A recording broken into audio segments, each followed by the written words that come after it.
To the Consulting Leaders Podcast, where we talk about the business of consulting.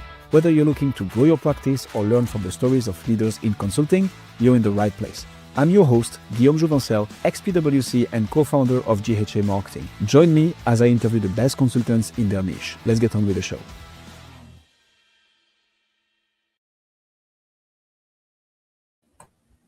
Colleen, welcome to Consulting Leaders. Happy to have you. Thank you so much, Guillaume. It's great to be here. Let's jump straight into it. Colleen, what got you into consulting? What's the story? Well, I got into it more to solve a problem that I was seeing than to just be a consultant or do consulting.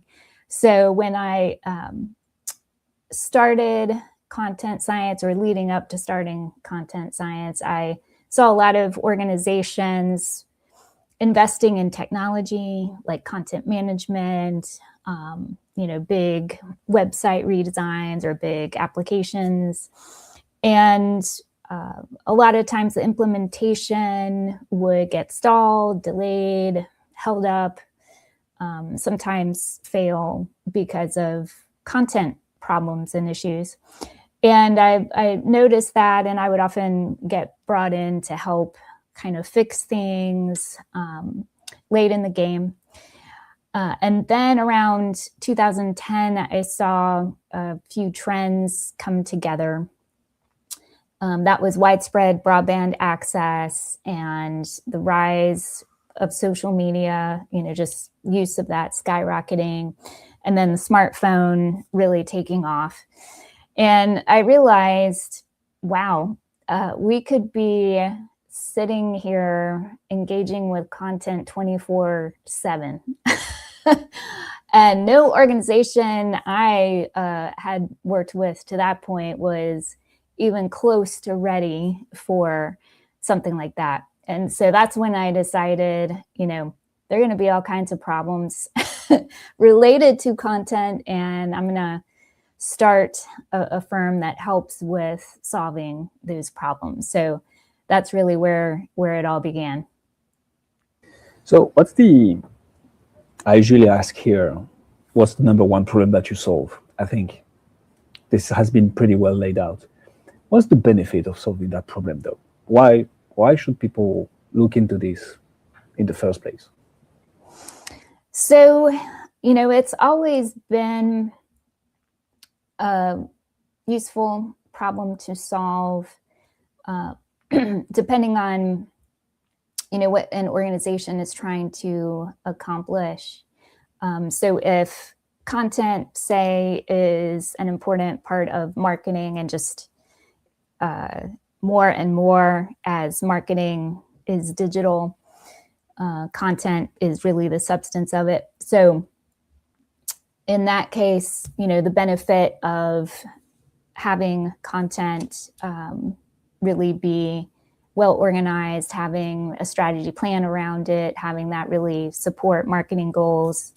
A lot of the benefit is, increasing sales, increasing qualified leads, accelerating sales, all of those good things. If content is, say, supporting customer experience or internal, employee enablement portals or things like that, then the benefits are more around cost savings, efficiency gains, and it's really more about saving money than making money. So content is really interesting in terms of a problem to solve and the benefits around it, because it's pervasive in an organization. It supports just about every business function.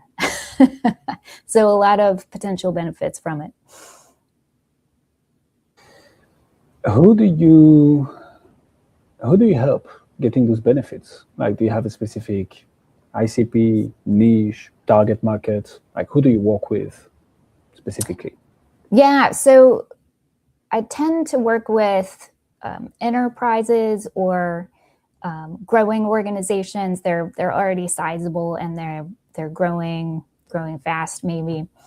And those organizations really benefit from having a more strategic approach to content because they get a lot of repeatable value from things like a well-informed strategy and plans, playbooks, templates, technology tools, processes, operations that help with executing it.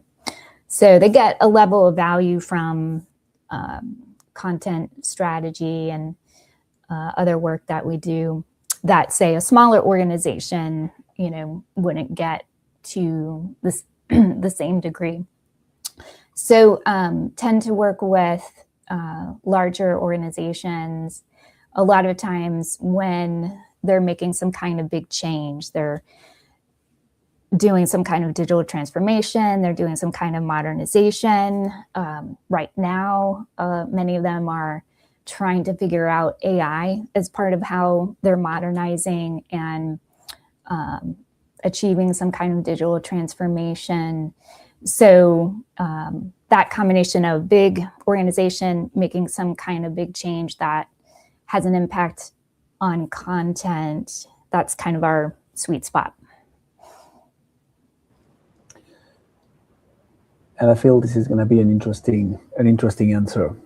What has worked for you to get the attention of those decision makers, of those enterprise level customers? Colleen, what are you doing marketing wise to get those leads in?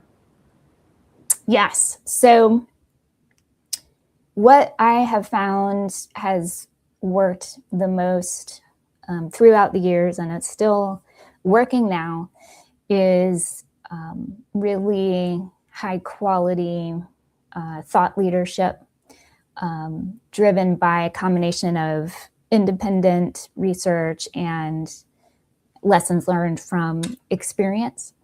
So our most recent example of that is an in-depth report called What Makes Content Operations Successful in the Age of AI. And it's a 95-page report, lots of great data insight from an in-depth study that we did. It's the latest in sort of an ongoing 10-year study of content operations. And we really went heavy on the impact, the situation around AI, and have found a lot of interesting, really interesting insights that basically support the idea that if an enterprise wants to be more successful with AI, many of them struggled last year with it. They need to be more mature around content operations. So that, has led to all kinds of opportunities, certainly a variety of our own articles and shorter content pieces that help promote the guide, as well as just provide useful search engine visibility. The process of creating that thought leadership had us engage current clients, past clients, potential clients, people who are just on our email list and following what we do. So there's a level of engagement that just doing the research did that has been very useful in terms of leads and referrals and things along those lines. And then there's, earned media, like having some opportunity to provide guest articles or be a guest on a podcast and all of those good things that just help kind of amplify and continue the visibility. So I would say that is the approach that has been most reliable in terms of really helping attract great potential clients, as well as kind of accelerate conversations with them. So without too much surprise, you're using content to do things. Yes, practicing what we preach. walking our talk. Absolutely. Drinking. One of my clients told me that I should start saying this instead of eating your own dog food. You're drinking your own champagne. Ooh, I like that. Yes. So, talk to me about how a consultant listening to us right now, Colleen, can integrate content into their marketing mix, not for vanity metrics, but for actual business results. So I liked how you broke down content, articles, leading to a white paper of 97 pages, which I suspect is behind an email capture. Yes. Talk to me about how a consultant or a B2B coaching firm owner who's really trying to get into content but doesn't want to fall into the trap of vanity metrics can go about content. Right? How would you recommend starting, strategizing, implementing, iterating, and any word in ink that you can think of? How would you go about that? Yeah, so I think it's a really interesting and exciting time to get into content as a consultant. There is a lot of AI slop out there, as I'm sure we've all come across.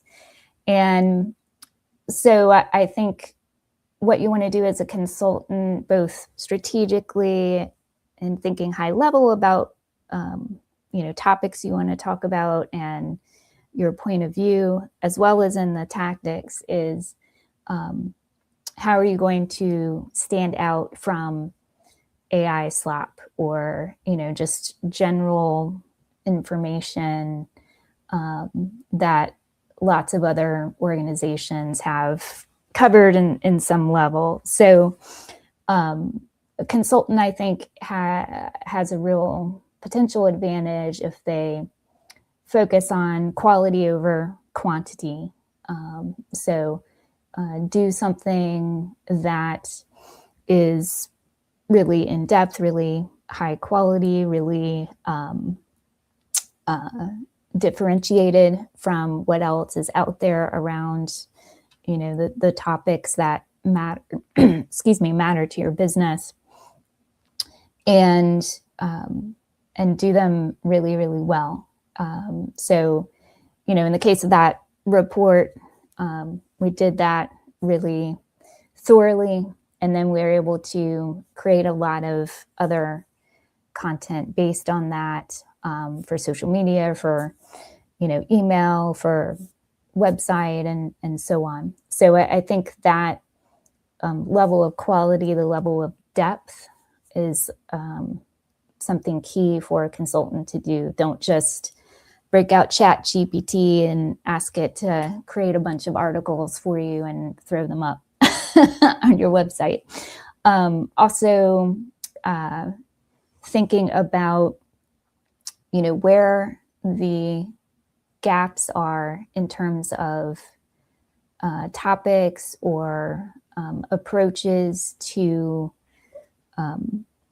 whatever it is you're doing as a consultant. So, what are other consultancies doing and saying, or maybe even other sources like media and technology or tools in the space. Anyone who's talking about what it is you want to talk about, look at where the opportunities are to do better or to provide a contrarian point of view, or to add a level of quality that isn't out there in the competitive landscape. So, so those are two important aspects, I would say, for consultants to really shape an approach to content that's going to support getting leads, getting engagement, really getting some great visibility in our highly disrupted digital world. I like that, and I'm gonna double down on the few things that you said, Colin, because I think this is just so important. So when we think about content, right, you want to start with the end goal in mind, obviously, and then reverse engineer.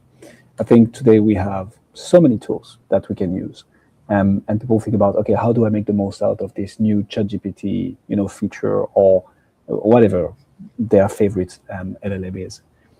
Whereas at the end of the day, people don't care about your content. They care about solving problems that they have. Yeah. And they care about finding solutions to those problems that they can implement. So starting with the end goal in mind, doing a proper content research, right? What is it that your ICP, by the way, that implies knowing exactly who your ICP is, ideal customer Yeah. profile, Mm-hmm. who they are, what they're struggling with, what are their pain points, what are their desired outcomes, what is it that they are searching for online, in communities, on their different platforms, and then creating content accordingly. Then making that content relatable, potentially by doing it together with one that looks a lot like them, if not one of them, and creating that content that is not only engaging. I think we have to play the game of making it a bit entertaining as well. And that's where content that is going to perform versus not is decided, in my opinion. It needs to be good, it needs to be on point, it needs to be relevant, but also retain attention, at least in some way. And then looking at the data, see what works, see what doesn't, double down on what is working, doing more, looking at the top 10%, shorts that you've published on Instagram, see what they have in common, note that down, create your SOP, and do more content like this. But at the end of the day, this is how you create content that gets traction, and then having the funnel that the content feeds into to actually get leads out of this, because we are after business outcome, is critical. Back to the white paper that you have, which is, hey, here is even more value. If you liked everything you've seen so far, just send me your email address and I'll send it back to you. Yes, absolutely. When it comes to actually executing on content strategy, there's so much to think about, and you've hit on many of the important pieces, like what is the flow? We've got this content out there.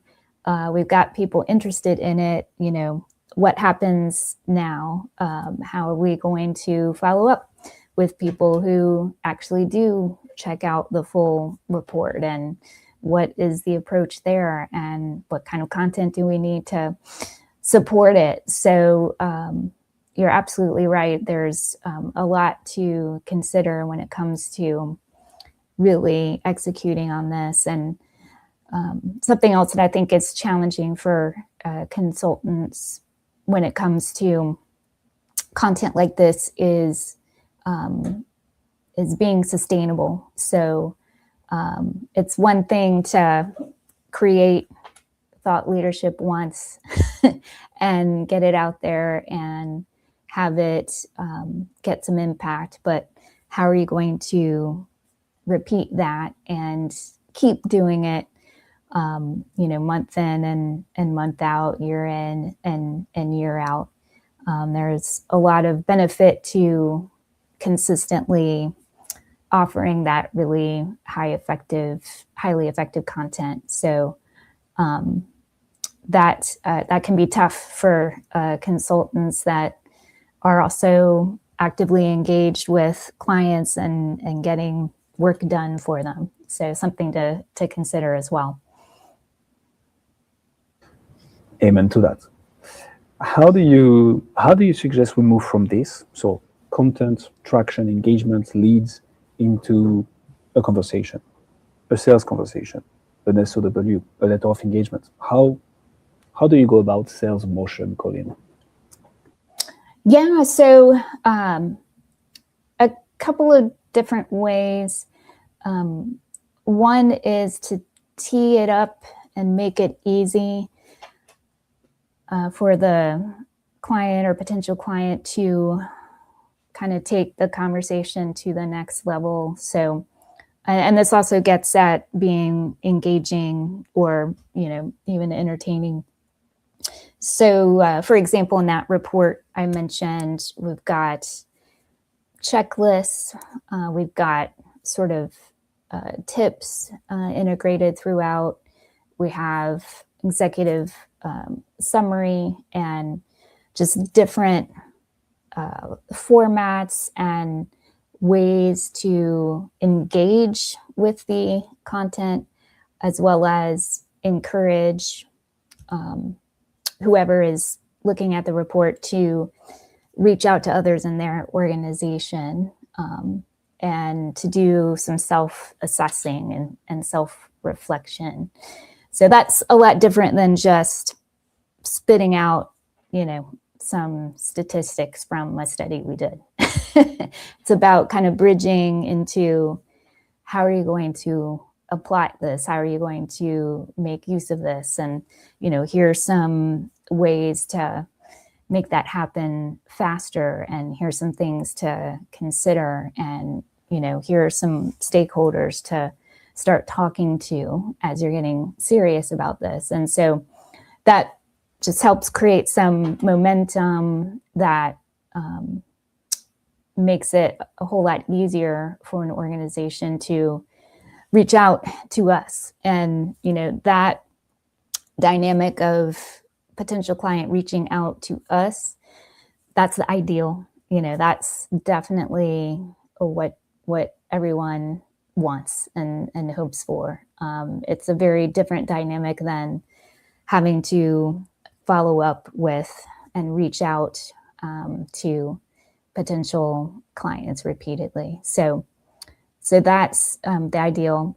We also do some reaching out, in a conversational way, really focused on variations of what I just mentioned to get people engaged with the material. So might send email follow-ups or messages on LinkedIn, for example, social media, just to kind of prompt and help with getting conversation going.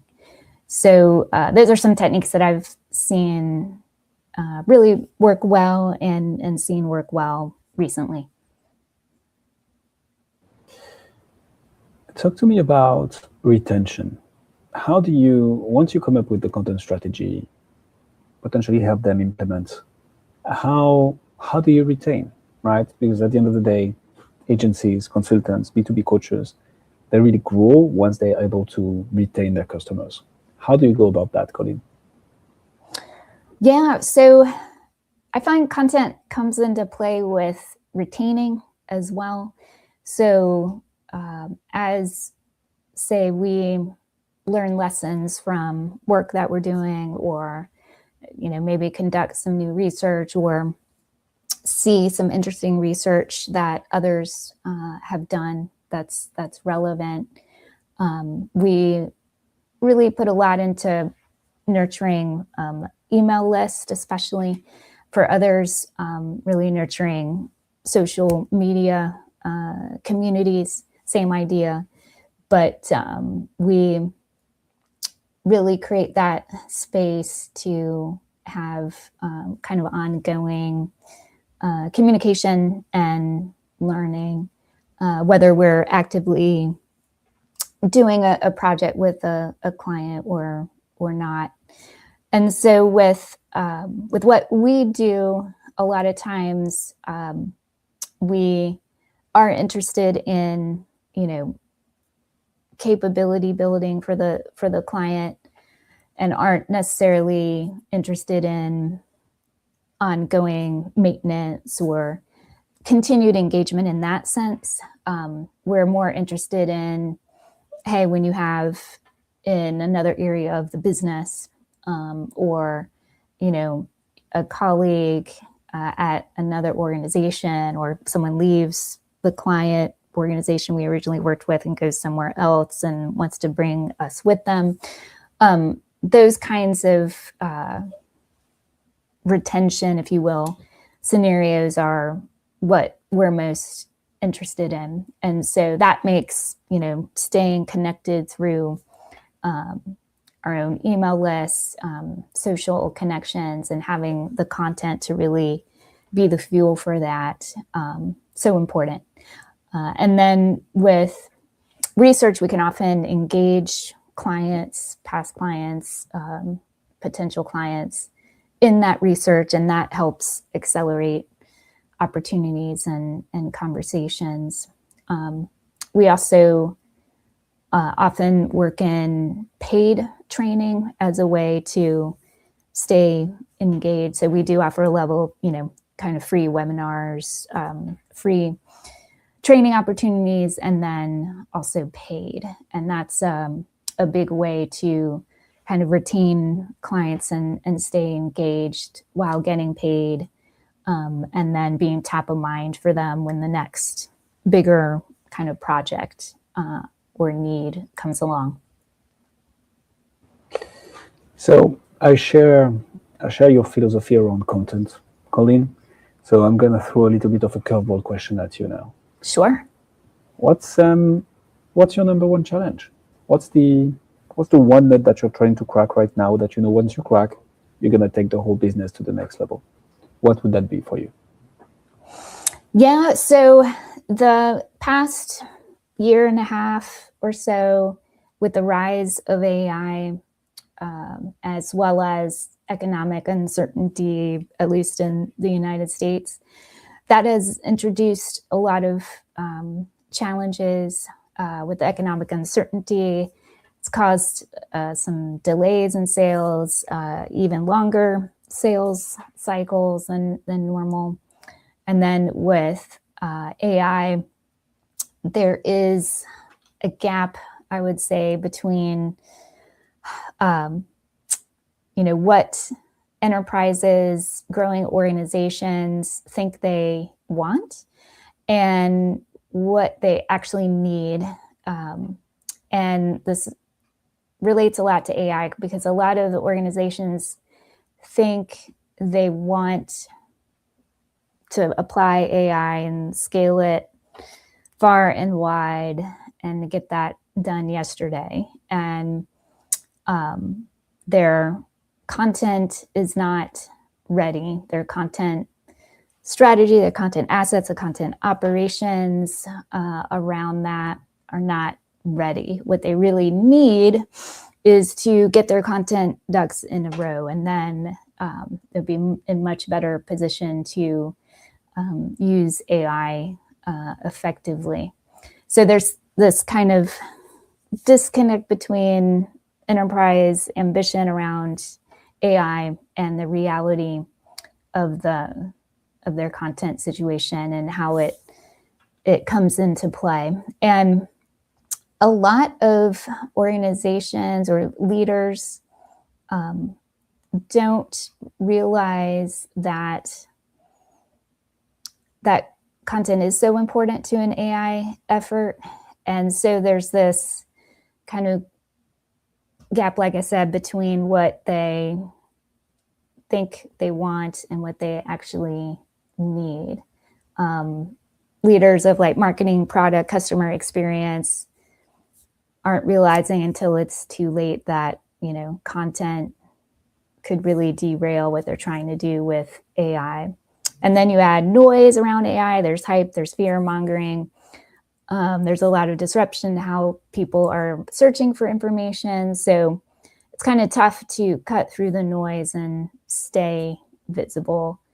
And so that's my biggest challenge. I have had a lot of success with the thought leadership as we've been talking about. But I'm always looking for ways to accelerate, optimize, or improve. And I feel like if I can really step up to this challenge even more and have the great quality leads become even more predictable despite a very volatile environment, that would really take things to the next level. There's so much that we know and so much that we develop that can help organizations with AI.